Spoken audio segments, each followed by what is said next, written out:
Whoa, YouTube, calm down. It's just a name. Saying a name should not get my channel nuked off the platform. Alright then, now that that's out of the way, everyone, say hello to Slippery D. Oh, come on, it's the name of a fish. But why? Why on earth is there a fish with this name?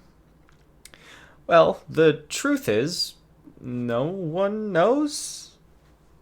Yeah, sometimes etymology is just weird like that, but the first written record of the name being used is in 1859 by a scientist recording species around Florida and the Bahamas. Okay, well, that one makes sense at least. Although it's not 100% clear if that particular written account was actually in reference to this fish, but it is highly likely. Anyways, why the name then? Well, an interesting fact about words is that their meanings change over time. In this case, dick only began to be associated with a certain appendage around the 1880s, meaning the name technically predates that being the intended comparison. And remember, comparison is always the thief of joy. Instead, the likely definition is closer to something like rascal, and mixing that with slippery, you can likely guess where the fish got its name.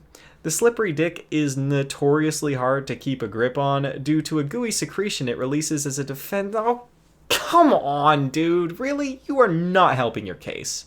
Also, while the name technically didn't have anything to do with genitalia, it is interesting that the species actually has the ability to become male at will.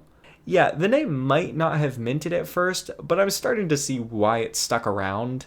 Anyways, other than the name, they are pretty interesting fish. They live mostly off the coast of the US as well as the Gulf of Mexico and the Caribbean.